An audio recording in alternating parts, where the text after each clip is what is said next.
사람들은 진리를 부분적으로 받아들이거나 자기 자신에게 유리한 방식으로 해석하려고 하는 그러한 성향들이 있습니다.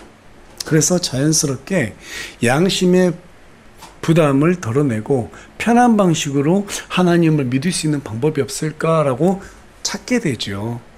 저는 그것을 신앙의 회색지대라고 여러분께 말씀을 드렸습니다. 신앙의 회색지대는 이 정도면 괜찮다라는 자기만의 기준을 세운 데서부터 시작된다고 말씀을 드렸습니다. 기억하시죠? 예. 그럼에도 불구하고 하나님께서 우리에게 말씀을 주실 때 계속해서 부담을 주십니다. 읽을 때도 부담을 주시고 들을 때도 부담을 주시고 내가 이 정도 기준 해놨는데 여기까지만 하려고 했는데 그것을 자꾸 넘어서라고 도전하라고 우리한테 그런 부담을 주시죠. 그때 순종하면 좋은데 즉시 순종하지 않으면 우리는 부담을 미루는 방식으로 교묘하게 불순종을 선택하게 되는데 이게 바로 두 번째 회색지대라고 말씀을 드렸습니다. 자, 그것이 반복되면 이후에는 어떻게 되느냐면 사람이 본성이 어때요? 본성이 탐욕스럽죠. 그리고 정욕이라든지 자랑하고 싶은 이러한 본성에 이끌리게 돼 있어요. 그러다 보니까 여전히 세상적인 그러한 눈을 갖게 되고 마음을 버리지 못하고 따라가게 돼 있습니다. 그래서 이러한 것들이 반복되면 이익에 따라서 선택적으로 순종하고자 하는 세 번째 회색지대로 간다고 지난 시간에 여러분과 함께 말씀을 나눴습니다. 그 대표적인 예로 사울왕을 예로 들었는데요. 이 세 번째 회색지대는 네 번째 회색지대로 들어가는 관문이기 때문에 또 반드시 거쳐야 되는 단계이기 때문에 지난 시간에 나눴던 말씀을 잠깐 복습하면서 오늘 말씀 이어가도록 하겠습니다. 하나님께서는 사울왕에게 아말렉 족속, 거기에 있는 어린 갓난 아이부터 그들이 소유하고 있던 모든 가축들까지 전부 다 진멸하라고 명령하셨어요. 하지만 사울은 자신의 욕망을 이기지 못하고 아말렉의 왕 아각을 살려두고 포로로 끌고 왔습니다. 또 거기에서 가장 질 좋고 보기 좋은 가축들을 죽이지 않고 가져왔습니다. 그런 사울에게 사무엘이 뭐라고 말했어요? 순종이 제사보다 낫고 불순종은 마술제와 같으며 고집은 우상 숭배와 같다라고 그렇게 경고하였습니다. 하나님은 우리의 그 어떤 재물보다도 하나님의 말씀에 순종하기를 원하시고 가장 기뻐하십니다. 맞습니까? 예. 특별히 사무엘이 불순종이 마술죄와 같다라고 말했는데요. 자, 그게 무슨 뜻인가 하면 사람은 누구나 자기를 높이려는 교만한 마음과 또 욕심이 들어오게 되면 가장 먼저 자기 자신을 속이게 된다 이 말이에요. 그게 마치 뭐에 홀린 것처럼 속인다는 거예요. 그래서 사람들이 어때 이번에 지금 주식한 사람들 보면 막 몇십억 날린 사람들 있잖아요. 그 사람들 뭐라고 말해? 뭐에 홀렸다라고 얘기하잖아요. 그렇죠? 그게 바로 욕심이 그 사람을 마술처럼 만드는 거예요. 지금 그 얘기를 하고 있는 거고요. 또 그를 계속해서 고집은 뭐와 같다고 말했어요? 우상숭배라고 말했어요. 우상숭배. 그 고집이 무엇인가 하면 내 뜻대로 살 거야 하는 그 고집을 얘기하는 거예요. 하나님은 그것을 뭐라고 말했어요? 우상숭배다 이렇게 말했어요. 우리는 어떤 물건을 만들어 놓고 여기다 막 절하고 이걸 숭배하고 이것만 우상숭배라고 생각하는데 그게 아니에요. 내 뜻대로 살겠다는 고집 있죠. 예. 우리가 두 번째 회색지대라고 그랬죠. 하나님께서 부담을 주셨는데 뜻대로 살기 싫으니까 미루는 거. 그렇죠? 그러한 방식들이 모두 다 고집인 거예요. 그 고집이 바로 너희들이 우상숭배다라고 성경을 통해서 우리에게 알려주고 있습니다. 한마디로 사울이 불순종하게 된 원인은 내 뜻대로 살고자 하는 그 고집을 버리지 못했기 때문입니다. 우리도 마찬가지로 왜 하나님의 말씀을 들을 때 이렇게 살아야지 라고 생각하면서도 그렇게 살지 못하는가 하면 내 뜻대로 살고자 하는 그런 고집을 버리지 못한 채로 하나님을 섬기려고 하기 때문에 그렇습니다. 하나님을 섬겨야 된다는 건 알아요. 그런데 여전히 내가 하고 싶은 것은 버리지 못해요. 이 두 개가 충돌이 되는 거예요. 그게 바로 사울 왕이 불순종하게 된 원인이었다 이거예요. 그렇다면 저와 여러분도 불순종하고 그렇게 살아갈 수도 있다라는 사실이죠. 여러분, 신앙생활은 교회 오래 다니고 기도 뭐 많이 하고 성경 많이 알고 봉사 많이 하고 그것도 정말 중요하죠. 그런데 그게 성장했다라고 하는 결과는 아니에요.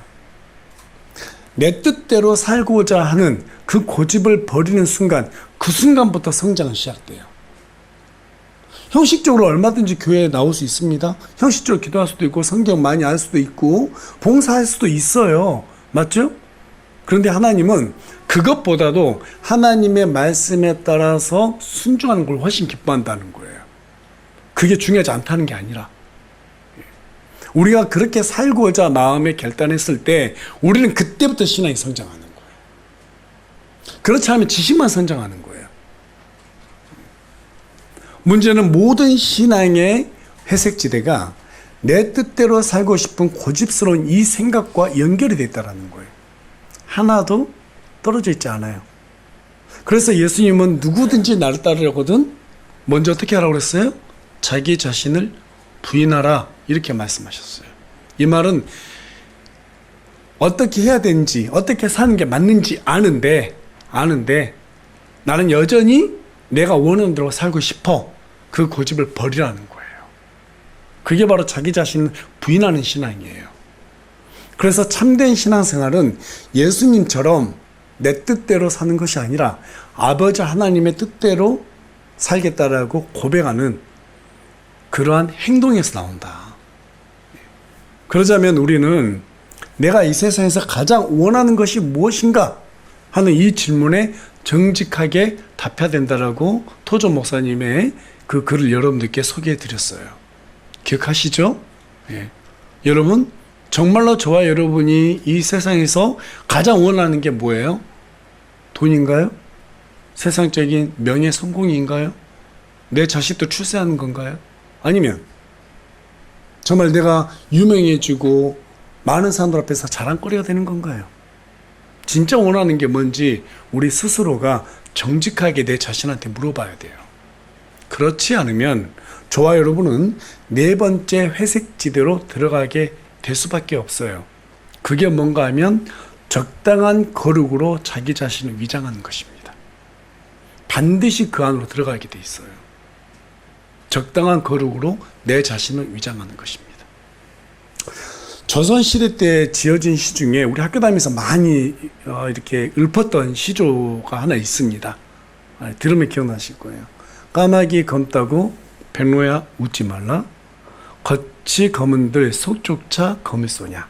겉 희고 속 검은 것은 너뿐인가 하노라. 겉이 희다고 속까지 깨끗한 게 아니죠. 적당한 거룩으로 자신을 위장한 사람들은 겉보기에는 참 문제가 없어 보여요. 신실해 보이기도 합니다. 예배도 잘 드리고 헌금 생활도 잘하고 봉사도 잘하고 심지어는 신앙 고백도 하기 때문에 더없이 신실해 보입니다. 그런데 여러분, 그것을 얼마든지 습관으로 그렇게 할 수도 있어요. 맞나요? 예. 속마음은요, 진짜 위기 때 드러납니다. 친구들 간의 우정도 마찬가지죠. 습관적으로 만나고 놀고 즐기고 할 수 있어요. 그런데 진짜 어려울 때 도와주는 게 친구잖아요. 거기에서 우정이라는 게 드러나잖아요. 하나님과 관계도 마찬가지예요. 평상시 때는 이 모든 것들 형식적으로 습관적으로 얼마든지 할 수 있어요. 심지어는 뭐 10년, 20년, 30년도 할 수 있어요. 그런데요, 진짜 힘들 때 그 사람의 본질이 하나님과 인격의 관계에서 딱 드러나게 돼 있어요. 예. 어떤 사람들은 진짜 힘들 때 하나님 원망합니다. 막 하나님 원망하면서 다시는 교회 안 다녀요. 하나님 어떻게 이럴 수 있어요? 이런 식으로 원망한다니까요. 진짜로 그래요. 여러분, 이런 예는 여러 가지가 있습니다. 성경에 무수히 많이 있는데요. 대표적으로 예수님을 은 성십에 팔아넘겼던 가룟 유다도 봐보세요. 겉으로는 얼마나 신실했어요. 그렇죠? 예. 심지어는 신앙 고백도 했어요. 근데 그 사람이 예수님을 팔아먹었잖아요. 마지막에 자살했잖아요. 끝이 비참했습니다. 우리는 겉모습으로는 알 수 없습니다. 그래서 사무엘상 16장 17절에서는 하나님께서 뭐라고 말씀하셨냐면 사람의 외형, 겉모습으로 판단하지 않고 속 중심을 보시고 판단하신다라고 우리에게 말해주고 있습니다. 사람들은 겉모습을 보거든요. 와, 저 사람 잘생겼다. 저 사람, 와, 신실한 것 같다. 그러니까 신실할 것 같아. 라고 판단하는데 하나님은 그거 안 본다는 거예요. 속 중심을 보신다는 거예요. 헌금 하나 하더라도 그 속 중심이 어떤 마음으로 하는가를 보시고 자기를 위해서 하는지 정말 하나님 섬기기 위해서 하는지도 보시고 봉사를 하더라도 저 사람이 자기가 칭찬받기 위해서 하는지 아니면 정말 하나님을 사랑하는 마음으로 하는 건지 그 속 중심을 보신다는 거예요. 예. 여러분 누구든지 적당한 거룩은요 흉내낼 수가 있어요. 가룟 유다도 흉내냈잖아요. 얼마든지 할 수 있어요. 그런데요 진짜로 거룩한 삶은 흉내를 낼 수가 없어요. 흉내낼 수가 없습니다. 왜냐하면 진짜 거룩한 생활은요 하나님을 두려워할 때 그때 가능해지기 때문입니다. 그래서 주님은 어떤 사람이 거룩한지 어떤 사람이 거룩하지 않는지 이것을 판별할 수 있는 방법을 알려주셨어요. 우리 다 같이 마태복음 7장 17절에서 20절 말씀 한 목소리 읽겠습니다. 시작. 이와 같이 좋은 나무마다 좋은 열매를 맺되 변질된 나무는 나쁜 열매를 맺나니 좋은 나무가 나쁜 열매를 맺을 수 없고 변질된 나무가 좋은 열매를 맺을 수 없느니라. 좋은 열매를 맺지 아니하는 나무마다 찍혀 불 속에 던져지나니 그러므로 그들의 열매로 너희가 그들을 알리라. 사람은 누구나 그 사람만의 열매가 있어요. 열매가 있어요. 네, 우리는 사람들 너무 쉽게 판단합니다. 뭐 목사님은 저래, 저 형제는 왜 저래, 저 자매 왜 저래 이렇게 판단할 수는 있어요. 그런데 오랜 시간 겪어보면은요, 그 사람의 열매가 드러납니다. 그 열매를 보고 판단해야 돼요. 어떤 단편적으로 한 가지 부분만 쪼개서 보면은요, 저와 여러분 중 정죄 안 받을 사람 한 명도 없어요. 맞습니까? 예. 그래서 저는 여러분들께 5년 정도는 겪어봐라. 몇 년이라고요? 제가 살아보니까 직장 생활도에 5년 정도 한 사람들이 거기에서 뭔가 혜택도 누리고 그러더라고요. 또 실제로 인간관계도 한 5년 정도 해봐야 그 사람의 본질을 경험할 수 있더라고요. 교회 생활도 마찬가지예요. 예. 우리 김광수 자매님 저하고 5년 이상 있었잖아요. 그쵸? 예. 내가 주중에 와 우리 김광수 자매님 참 갑자기 막 좋아하고 싶은 마음이 들더라고요. 정말로 한 번도 변한 적이 없어요. 한 번도. 예. 우리 청년들 너무 고맙게 생각이 들더라고요. 변한 적이 없어요. 물론 이제 속 섞일 때가 가끔 있지만 그래도 본질은 변하잖아요. 어떻게든 살아가려고 저와 함께 신앙생활 해보자고 하나님 믿으려 생각 함께 해왔어요. 교회 세볼 때부터 지금까지. 예. 그런 것들을 보면서 우리는 열매를 보는 것이지 어느 하나 한 부분 딱딱 그거 보면서 아 이래 저래 이것만큼 교만한 사람은 없어요. 최소한 판단하려면 5년은 두고 보셔야 됩니다. 그리고 본인들 삶을 돌아봐야 돼요. 본인도 열매는 생각하지 않고 남의 한 부분만 보고 판단하면 이건 교만한 사람이죠. 맞죠? 예.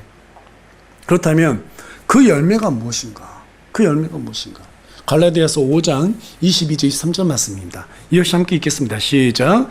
그러나 설명의 열매는 사랑과 기쁨과 화평과 오래 참음과 부드러움과 선함과 믿음과 온유와 절제니 이 같은 것들을 대적할 법이 없느니라.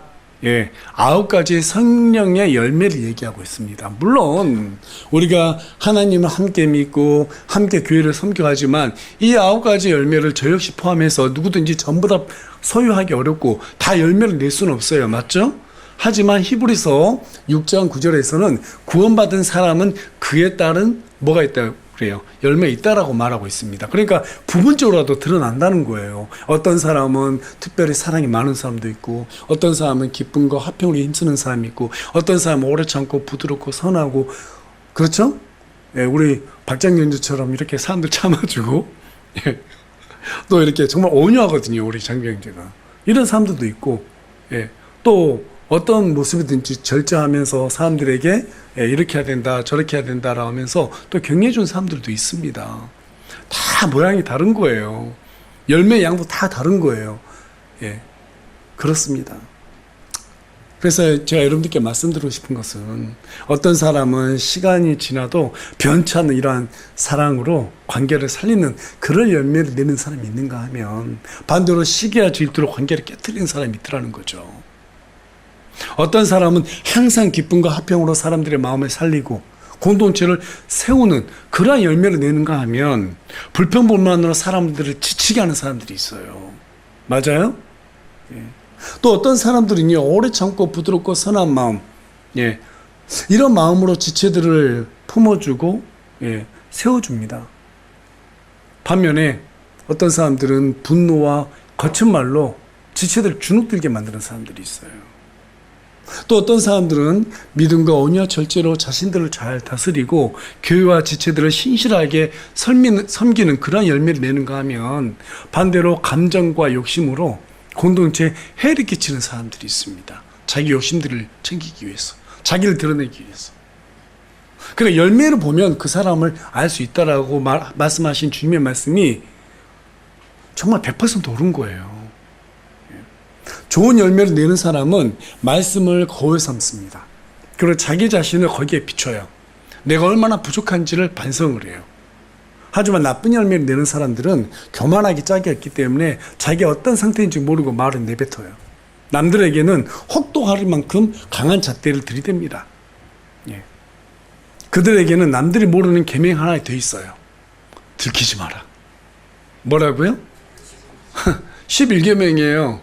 들키지 마라. 자기는 안 들키면 당당한 거예요. 예. 들키면 죄가 되고 그들의 기준은 들키지 않으면 죄가 아니라고 생각합니다. 그 대표적인 사람들이 예수님 당시 어떤 사람들이었어요? 바리새인들이었죠. 이 바리새인들은 겉으로 보기에는 아주 율법적으로 반듯했던 사람들이었어요. 하지만 실상은 전혀 그렇지 않았습니다. 당시 유대인들의 율법에는 고르반 제도라는 게 있었어요. 고르반 제도. 고르반 제도라는 것은 자신의 재산을 내가 하나님께 드리겠다라고 서원하는 것을 의미합니다. 그럼 반드시 드려야 된다라고 하는 제도예요.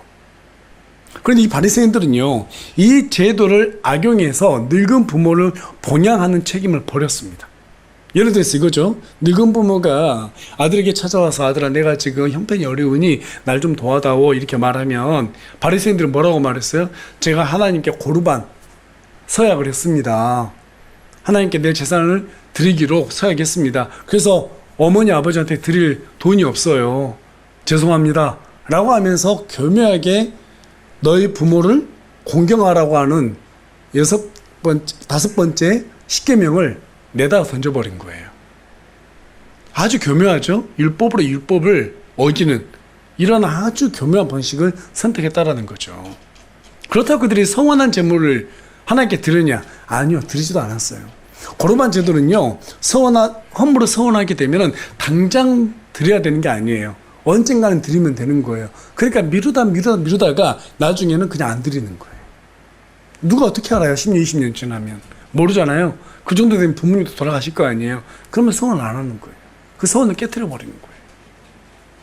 바리새인들은 늘 이런 식으로 하나님도 속이고 자기 자신도 속이는 교묘한 회색지들을 만들어 왔습니다.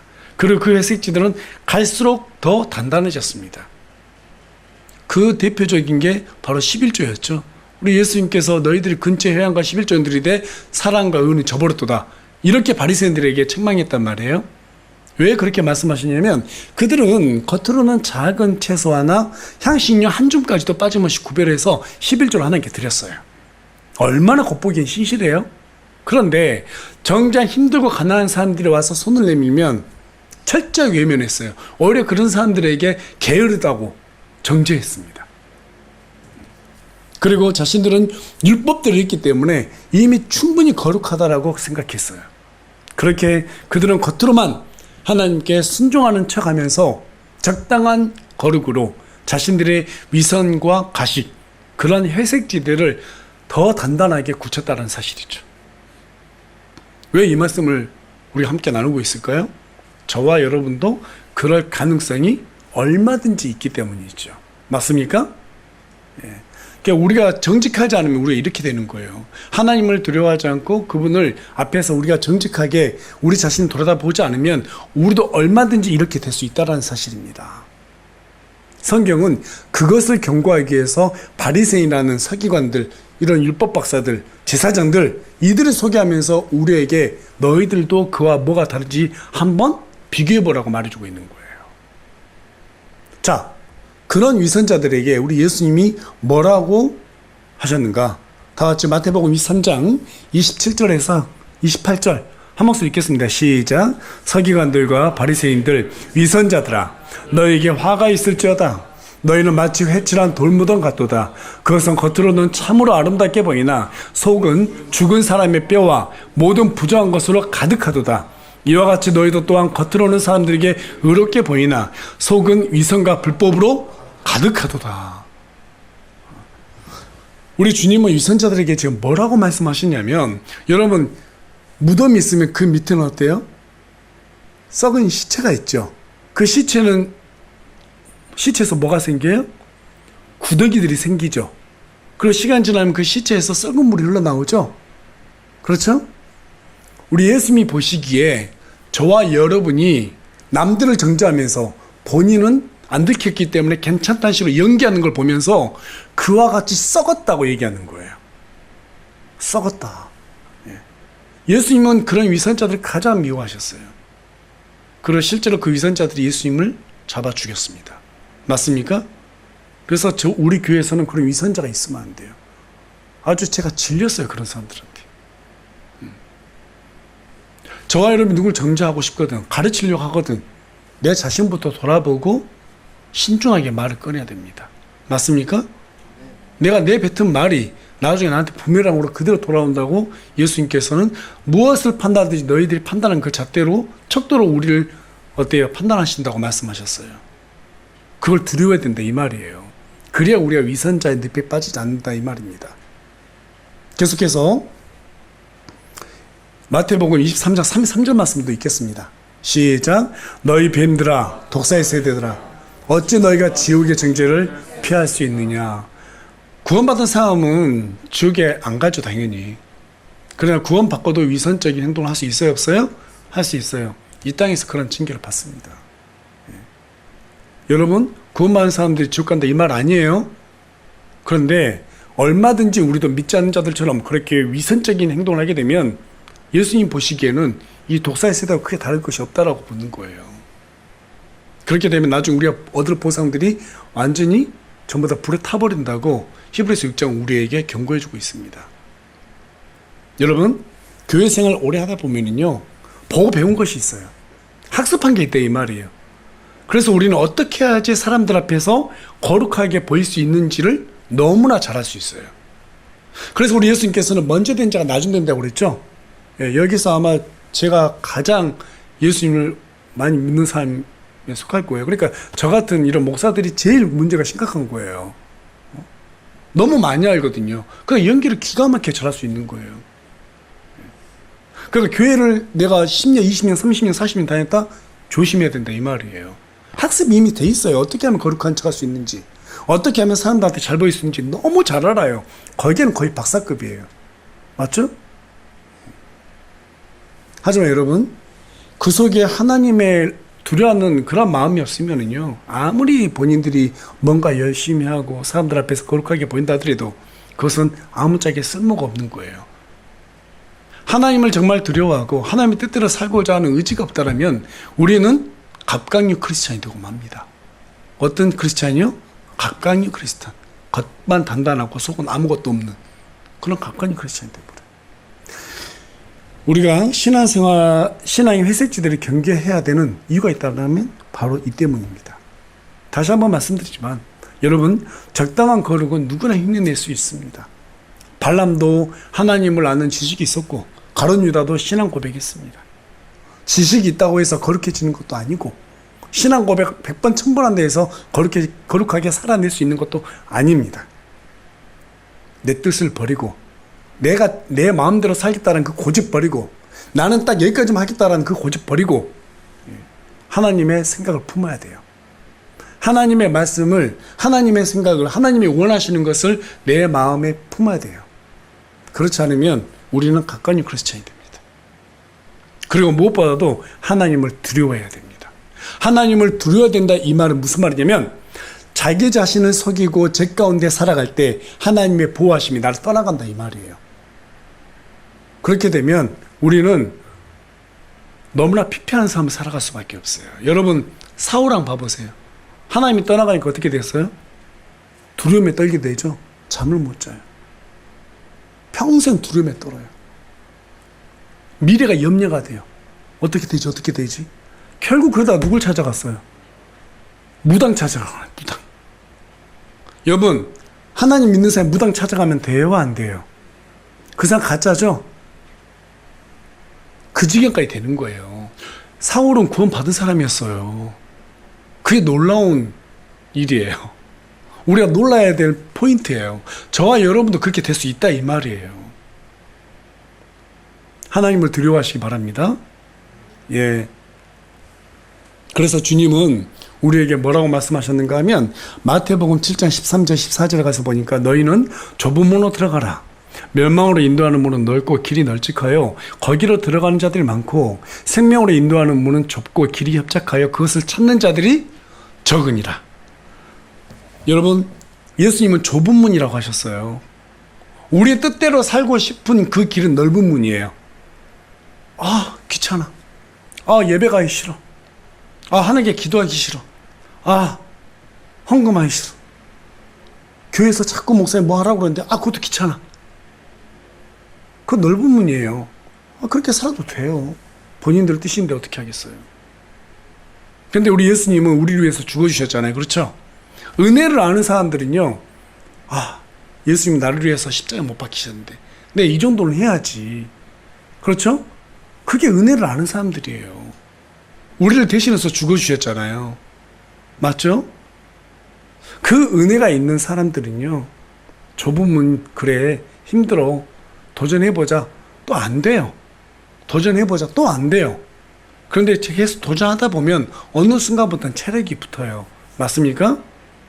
그걸 우리는 습관이라고 하는 거예요. 그러니까 습관이 중요한 거예요. 형식도 중요하고 습관도 어떤 면에서는 중요한 거예요. 그러나 그보다 속 중심이 중요한 거죠. 그 습관과 형식이 무엇을 위해서 시작되느냐? 내가 하나님을 섬기기 위해서, 바르게 섬기기 위해서, 나에게 은혜를 베풀어 주신 하나님의 그 은혜에 감사하고 어떻게든 그 은혜에 좀 갚을 길이 없을까 하는 그런 마음으로 살기 위해서 그런 형식과 습관이 필요하다는 거죠. 여러분, 그 좁은 문은 적당한 거룩, 그런 회색지대에서는 벗어나야지 우리가 도전할 수 있는 것이지, 그 안에 머물러서는 절대로 좁은 문을 열고 그 길로 걸어갈 수가 없습니다. 우리는 적당히를 되게 좋아하죠. 맞죠? 적당히 해라, 적당히 해라. 그런데 여러분, 학생이 적당히 해가지고 전교 1등 할 수 있어요? 어른들이 적당히 일해가지고 돈 많이 벌 수 있어요? 적당히 일해서 승진할 수 있어요? 안 되죠. 네. 아마 제가 적당히 설교 준비해서 올라오면 싫어할걸요, 여러분? 그런데 내가 사는 것은 좋아하잖아요. 그렇게 사는 것은. 이게 우리 인간의 모순된 부분이에요. 그렇죠? 우리 솔직해 보자고요. 우리는 적당히를 되게 좋아해요. 나한테 적용할 때는. 근데 남들한테 적용할 때는 적당하지 말라고 그래요. 이게 우리의 모습이에요. 모순이에요. 모순. 네. 그렇게 살아갔을 때 하나님의 보호하심이 떠나갑니다. 그것을 두려워한 저와 여러분이 되게 소망합니다. 자, 마지막으로 그렇다면 어떻게 사는 것이 하나님을 두려워하는 가운데 그분의 뜻대로 사는 사람이 될 수 있는가? 우리 다 같이 빌립보서 2장 12절 말씀 한 목소리로 크게 읽겠습니다. 시작. 그러므로 내 사랑하는 자들아, 너희가 항상 순종한 것 같이 내가 있을 때뿐만 아니라 지금 내가 없을 때에도 더욱더 순종하여 두려움과 떨림으로 너희 자신의 구원을 일하여 드러내라. 여러분, 구원받은 사람은 많지만 하나님을 두려워하는 사람을 적습니다. 하나님을 두려워하는 사람은 적당히 두려워하지 않습니다. 적당히 거룩하게 살려고 하지도 않습니다. 오히려 자신의 구원받았다는 그 사실, 그 은혜의 감격에 감사해서 일에서 어떻게든 드러내려고 합니다. 오늘 보면 히브리서 12장 14절은 위선과 가식으로 포장된 그러한 적당한 거룩, 이라는 회색지대 속에서는 절대로 주님을 만날 수 없다라고 우리에게 경고해 주고 있습니다. 여러분, 하나님 경험하고 싶으세요? 전능하신 하나님 경험하고 싶으세요? 예. 그렇다면 적당히 흉내내지 말고 회색지대에서 벗어나시기 바랍니다. 적당한 거룩이라는 그 회색지대에는 하나님이 안 계세요. 하나님이 안 계세요. 내 생각과 내 뜻만 존재합니다. 내 고집만 그 가운데 있어요. 그것을 벗어 던졌을 때 우리 하나님께서는 우리와 만나 주시는 거예요. 그런 의미에서 우리 다 같이 마지막으로 히브리서 12장 14절 말씀 읽고 오늘 말씀 마치도록 하겠습니다. 다 같이 읽겠습니다. 시작. 모든 사람과 더불어 화평과 거룩함을 따르라. 거룩함이 없이는 아무도 주를 보지 못하리라.